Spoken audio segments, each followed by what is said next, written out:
Assalamualaikum warahmatullahi wabarakatuh.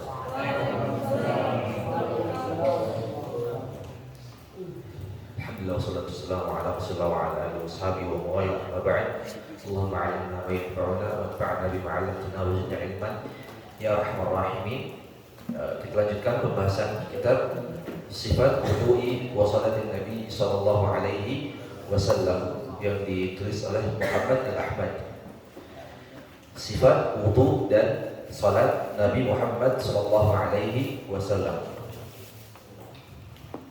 Karena salat merupakan wasilah, ya, silah antara seorang hamba dengan Tuhannya, maka seorang hamba harus betul-betul memperhatikan bagaimana hubungan dia dengan Allah Subhanahu wa taala melalui salatnya. Jangan sampai salat yang kita kerjakan asal-asalan dan tidak diterima oleh Allah Subhanahu wa taala. Terlebih daripada itu, wudunya main-main, ya, wudunya tidak benar, karena syarat sah salat adalah berwudu. Ya, syarat sah salat adalah berwudu. Baik. Sudah disebutkan kemarin sifat wudu Nabi Muhammad SAW dari niat dan juga tasmiyah sampai dengan akhirnya. Dan tadi sudah diringkas oleh Imam Hafizahullah Ta'ala dalam surat Al-Ma'idah. Baik, kita masuk pada nawaqidul wudu. Nawaqidul wudu, pembatal-pembatal wudu. Sahih? Baik. Nawaqidul wudu, pembatal-pembatal wudu.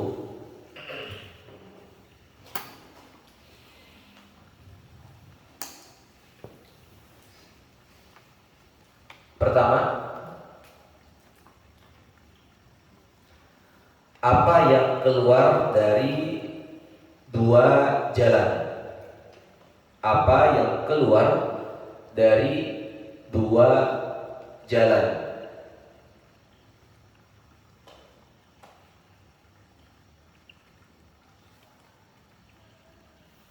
Dua jalan atau dua lubang, ya, kemaluan dan dubur. Seperti buang air besar,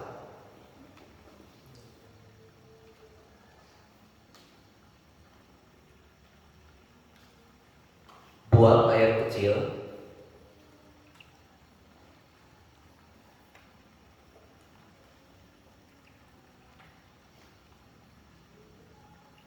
kentut,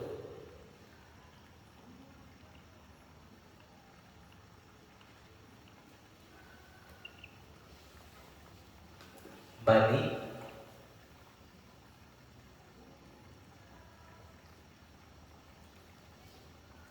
madi, madi,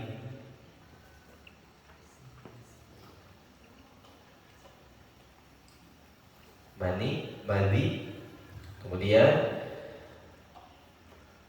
darah istihadah, darah istihadah.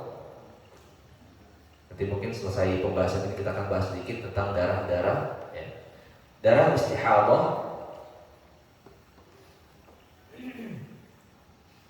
Baik. Sehingga pertama yang batalkan wudu adalah apa yang keluar dari dua jalan, dua lubang, ya. Baul, buang air kecil, ghaid, kemudian rih, kentut, ya. Tahu mani, mani, darah istihadah itu membatalkan wudu. Kata Allah Subhanahu wa taala, "Au jaa ahadun minkum minal ghaid aw lamastumun nisa." Diperintahkan untuk berwudu jika buang air besar. Dan juga ketika kentut, ya. Ini mungkin banyak di antara kita ragu. Kentut atau enggak? Pernah merasa ketika salat? Ya. Maka kata Rasulullah SAW, "Fi man syakka hal kharaja min rihun aw la." Rasulullah mengatakan kepada orang yang ragu apakah keluar angin atau tidak, Rasulullah mengatakan la yansarif atau fala yansarif hatta yasma'a sautan aw yajida rihan. Jangan berpaling, atau jangan batalkan sholatmu sampai yasma'u sautan, mendengar suara. Apalagi turun. Au yajida rihan, mendapati bau. Tiba-tiba bau. Yang batal bukan yang sampingnya, yang ketutnya. Ya, tapi jangan kalau sholat ketutnya bau ya. Pernah nggak? Nggak ya? Jangan seperti orang ya. Ada yang ini, apa namanya? Kalau dulu anak pernah sholat, kentut bunyi loh, kencang. Lagi tarawih, subhanallah. Ya manusia, ya, sifat manusia. Dan jangan ditahan, ya, jangan tahan. Baik. Yang kedua,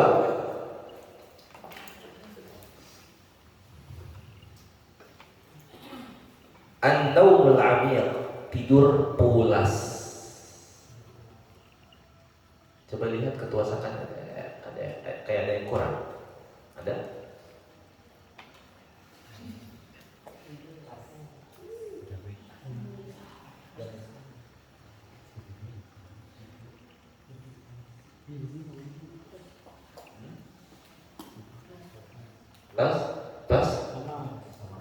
Bas, mana tuh?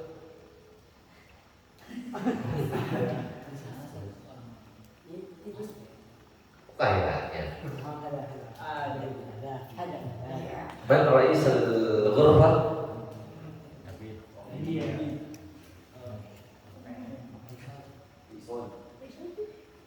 Lengkap?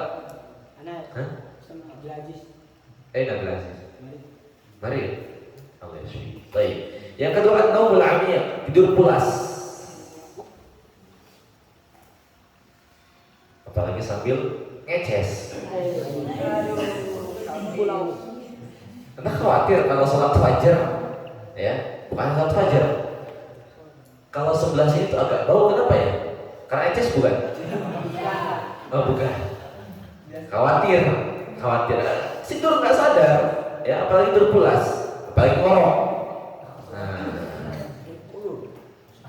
walaupun antum sudah wudu masuk masjid, kalau tidur pulas ya sudah batal, ya, itu membatalkan wudu. Kemudian yang berikutnya, yang ketiga, zawalul aql, hilangnya akal.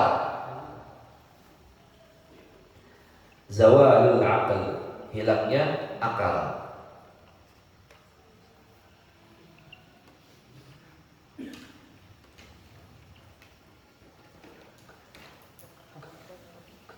Seperti gila, junun, gila,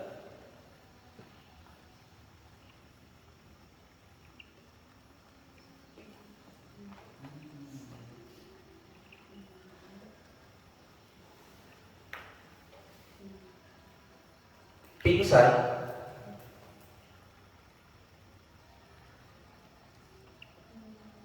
dan mabuk.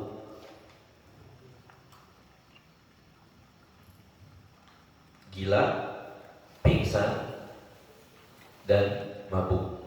Ya, ada mungkin sifat beberapa orang itu bisa gila sesaat, ya, gila sesaat.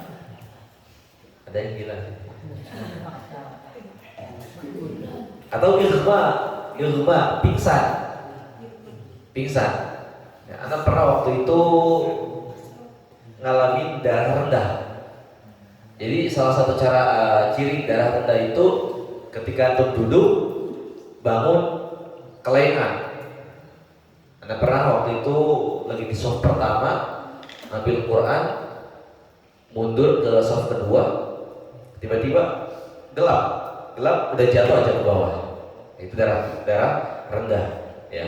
Dan itu hilang akal di sana, pingsan sejenak, atau sukar, mabuk, termasuk membatalkan wudu, Hilangnya akal itu membatalkan wudu. Termasuk juga tidur ya dalamnya. Kemudian yang berikutnya, Anda tidak akan membahas ikhtilafat, perselisihan-perselisihan ya, Anda hanya akan membahas yang ada di kitab ini. Yang keempat, masul farji biduni ha'il, menyentuh kemaluan biduni ha'il, tanpa penghalang. Kenapa ketawa-tawa? Menyentuh kemaluan tanpa penghalang, ya, maka itu membatalkan. Adapun misalkan kalian lagi sholat, pegang sedikit, ya, jangan punya orang.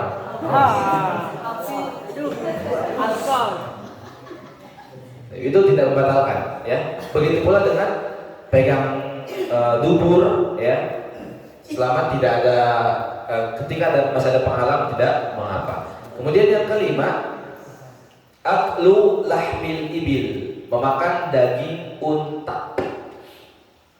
Memakan daging unta.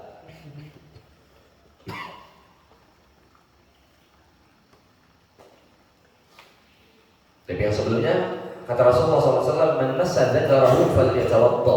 Siapa yang menyentuh kemaluannya maka hendaklah berwudu. Walaupun di sini ada khilaf, ya, ada khilaf. Tapi tidak akan kita bahas khilafatnya. Yang berikutnya, memakan daging unta. Ketika itu Rasulullah SAW ditanya tentang makan daging kambing, apakah harus berwudu? Maka kata Rasulullah SAW, in syi'ta fatawadda, in syi'ta tawadda, wa in syi'ta la tatawadda.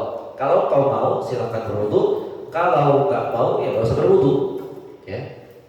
Habis makan daging kambing, kalau mau wudu silakan wudu, kalau nggak wudu pun nggak apa-apa. Ya. Apalagi makan daging ayam, ya. Makan nasi goreng, makan basreng, favorit anak basreng, insyaallah. Adapun ketika ditanya tentang memakan daging unta, kata Rasulullah SAW, na'am tawadda min luhumil ibil, ya, harus berwudu ketika makan daging unta. Hanya daging unta, hanya daging unta. Sama, selain unta, kamu mau wudu silakan, nggak wudu pun nggak apa-apa. Ya, cukup untuk kumur-kumur cukup. Adapun unta, maka wajib untuk berwudu setelah memakan daging unta. Kemudian yang ke berapa? 6.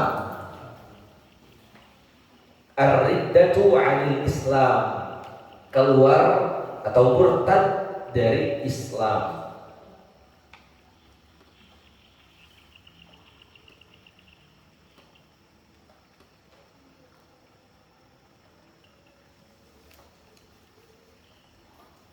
Sengaja tidak Anda bahas secara detail di pembahasan. Banyak sebetulnya kitab-kitab yang membahas taharah dengan lengkap, disebutkan rukun-rukunnya, wajib-wajibnya, dan sunnah-sunnahnya. Tapi kita hanya sebutkan secara global agar memudahkan dalam pemahaman. Tapi riddah itu membatalkan wudu juga. Kata Allah Subhanahu wa taala, "Wa may yakfur bil iman faqad habita 'amaluhu." Siapa yang kufur terhadap keimanan kepada Allah Subhanahu wa taala, faqad habita 'amaluhu, maka telah gugur amalannya, termasuk wudunya. Sehingga ketika dia masuk Islam maka harus berwudu kembali. Baik. Yang pertama tadi nawaqidul Islam.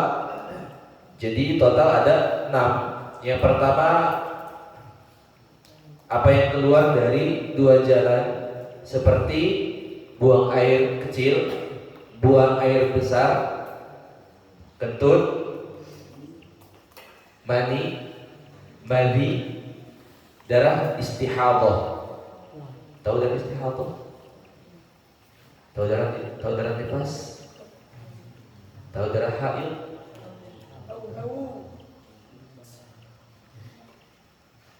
Tahu? Hah? Kalian harus tahu ya, ikhwah. Harus tahu. Harus tahu apa itu darah haid, apa itu darah istihadah. Kalian punya ibu, kalian mungkin punya saudari. Kalian menikah nggak? Akan nikah nanti. Ya. Jangan sampai istri kalian, saudari kalian, ibu kalian tanya, Mas, Kak, ini darah apa? Oh, bentar, lihat hitung dulu.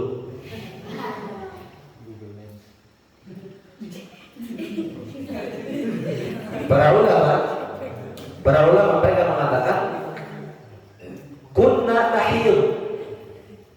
Kami haid, kata para ulama, sebelum perempuan haid. Kami haid sebelum perempuan haid. Maksudnya apa? Para ulama sudah membahas tentang haid sebelum perempuan itu faham. Ini darah haid, ini darah nifas, ini darah istihadah. Atau ini haid, ini istihadah. Para ulama sudah membahas tentang darah haid sebelum perempuan faham apa itu haid. Dulu nggak ada darah, ya sudah dianggap najis saja, dianggap najis saja. Tidak dibedakan apa yang darah istihadah dan apa yang darah haid, ya. Padahal dibedakan dalam syariat Islam, dan penting untuk membedakan agar tidak salah dalam beribadah. Ketika seorang perempuan, ada disebutkan gambaran cara umumnya, ketika seorang perempuan haid, ya, haid itu minimal, ini pembahasannya sangat panjang sebetulnya, ya, karena masing-masing memiliki kebiasaan yang berbeda, tetapi kita sebutkan secara umum. Kita sebutkan secara umum. Adapun nanti ada yang memiliki kebiasaan, ada yang nggak punya kebiasaan, ada yang ganti-ganti dan sebagainya, itu berbeda. Haid itu minimal 3 hari sampai 14 atau 15 hari maksimal. Ya. Al-aghlab sab'atu ayyam, keumuman 7 hari, tapi minimal 3 hari. Minimal 3 hari, maksimal 14. Ya, ada yang mengatakan 14, 16, tapi lebih banyak pendapat 14 hari. Misalkan keluar darah terus sampai 14 hari, hari ke-15 tidak dianggap sebagai darah haid, walaupun masih keluar, walaupun jenisnya sama, tidak dianggap haid. Karena ada perempuan yang demikian, 1 bulan full ya haid, nggak sholat, ya. Darahnya sama seperti darah haid, nanti akan kita bahas insyaallah ta'ala, ya. Sehingga ketika melebihi 14 hari, sholat saja. Ketika melebihi 14 hari, sholat saja. Tapi al-aghlab sab'atu ayyam, secara keumuman 7 hari. Dan beda-beda keadaan siklus haid para wanita. Nah, adapun ketika seorang wanita haid, maka dia tidak boleh sholat, tidak boleh as-shaum, tidak boleh puasa, sholat tidak boleh selama haid. Ketika dia selesai haid, maka dia diperintahkan untuk mengganti puasa, tetapi tidak diperintahkan untuk mengganti sholat, kecuali sholat yang belum dia kerjakan. Misal seorang wanita haid, seorang wanita sudah masuk waktu zuhur 12:08 adzan zuhur. Di jam 12:30 dia haid dalam keadaan belum sholat zuhur. Maka karena dia punya kewajiban untuk melaksanakan sholat, tetapi terkendala haid sehingga tidak bisa mengerjakannya, ketika dia suci nanti wajib mengqadha sholat zuhur tadi. Kenapa? Karena belum dia kerjakan, sedangkan dia sudah masuk waktu sholat. Makanya perempuan jangan dibiasakan untuk tunda-tunda sholat, karena nggak tahu, kadang mungkin haidnya itu siklusnya benar, kadang rubah-rubah dan sebagainya, ya. Nah, kemudian kalau ada pun sholat tidak perlu diganti kecuali sholat yang tadi, ya. Puasa tetap harus diganti sesuai dengan bilangan dia haid. Lalu kemudian kalau misalkan perempuan mengalami darah istihadah, yang ciri-cirinya insyaallah akan kita bahas bi'idznillah ta'ala. Ketika seorang perempuan mengalami wajib sholat. Ya. Tetapi sebelum sholat dia bersihkan kemaluannya. Karena ada seorang perempuan yang datang kepada Rasulullah SAW dan perempuan itu mengatakan Inna Allah la yastahi minal haq. Allah enggak malu dari kebenaran. Apakah ketika seorang perempuan mengalami istihadah dia melaksanakan sholat? Maka kata Rasulullah SAW, iya, laksanakan sholat, tetapi berwudu dan membersihkan kemaluannya setiap hendak sholat. Ya, karena beda hukumnya antara darah istihadah dengan darah haid. Kemudian nanti juga ada darah nifas, yang insya Allah nanti akan kita bahas di pertemuan berikutnya insya Allah Ta'ala. Karena ini merupakan ilmu yang penting. Ya. Hampir di seluruh kitab fikih itu disebutkan tentang dalam bab taharah, babul haid atau kitabul haid wal istihadah. Dalam kitab Bulughul Maram kalau nggak salah disebutkan ya. Kemudian dalam kitab Umdatul Ahkam. Kemudian banyak sekali kitab-kitab para ulama yang membahas dalam kitab fikih mereka. Di dalam bab taharah pasti disebutkan tentang haid wal nifas wal istihadah, juga mani, dan wadi. Insyaallah kita bahas pada pertemuan berikutnya. Nanti di bihadzal qadar subhanallah wa bihamdika asyhadu an la ilaha illa anta astaghfiruka wa atubu ilaik. Assalamualaikum warahmatullahi wabarakatuh.